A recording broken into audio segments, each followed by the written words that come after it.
Blue Dolphin here with Hoplite Security, and in this video we're going to be getting into task 6, reporting and continuous monitoring. Let's get into it.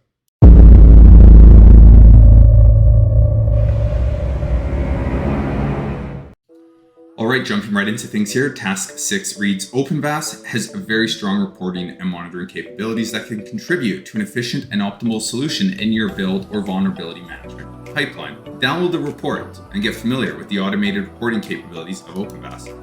Let me go ahead and cue that download. And then you can see that they talk about the report here, what it looks like, and they just describe what we'll see. All right, so let's go ahead and look at the report. And it's just an HTML document. And you can see there's a little description here, and it gets right into things here with the host summary and the findings. So we have 9 high vulnerabilities, 28 medium, 2 low. We have host authentication methods, and then we have results per host. So very cool. Of course, we just have the one host. We can see ports that are open. We can see security issues. So we can see that there is a OS end of life detection, and it's the Ubuntu operating system on build 8. Then we have details on the OID that was used to detect. So if it's an OID, this would be an MVT, a network vulnerability. Product detection results, so we can see the product. All right, now we get into, we have looks like some T-Wiki XSS and command execution vulnerabilities. Sounds pretty serious, and it looks like we have some vulnerability insights, so that's pretty cool. And it actually shows us the parameters and the variables that are vulnerable. And here it's just saying that, hey, the URL parameter and the search parameter are not properly sanitized, and this allows for the attack. Then we have the vulnerable detection method, and again, an OID, product detection results, reference, and this is going to go on and on. I'm not going to read over, of course, every one of these. This is an interesting one. We have SQL injection.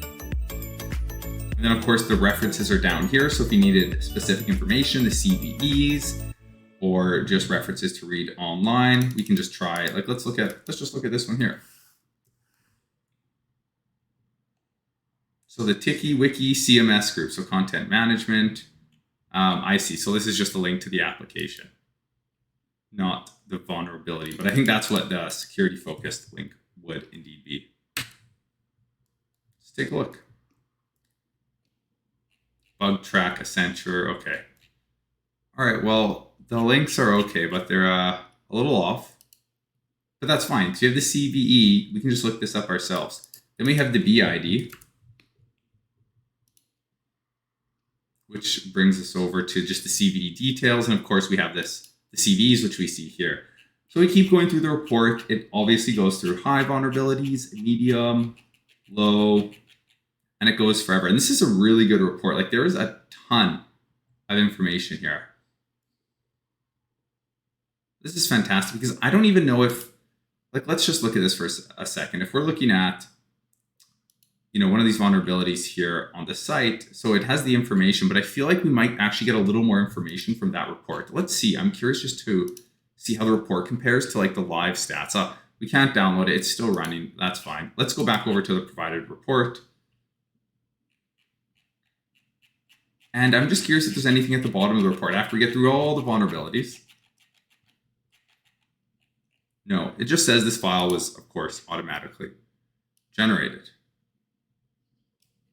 So if we look at this, let's use this as an example. So SSH weak MAC algorithm supported. So if we go over to the report here, and we look at the weak MAC algorithms, let's jump into the details. Yeah, it looks pretty close. We have summary, detection results, and solution. And then vulnerability. So what we're missing, oh no, we have detection method here. Okay, yeah. So it's really just the same. Everything appears to be the same in the report as what we would get here. Not that I ever doubted it, but I just thought I'd do a check. So other than that, that concludes this task. Let's go ahead and complete this task by clicking complete. Oh, wait a sec. Let's take a look. hang on, I got ahead of myself. So so we still have to break down or go past breaking down the report. All right, so it looks like they talk about continuous monitoring overview. So OpenVAS offers many options for continuous and scheduled monitoring. If you work in a team or a pipeline, this can allow you to efficiently and quickly optimize your current solutions. So examples are going to be alerts, schedules, and agents. Agents are out of scope for this room, but they'll be covered in the configuration schedules and alerts below. So let's talk about creating a schedule. It's pretty straightforward, but we'll go ahead and just fill one out here.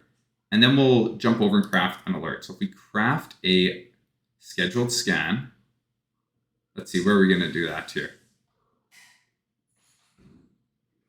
Configuration, no, let's see.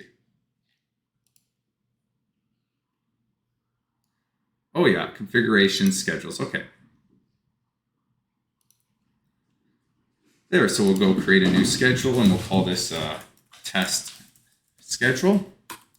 And you can see that we're prompted for a comment, time zone, first run, run until when, duration, and recurrence. So let's just give that a save.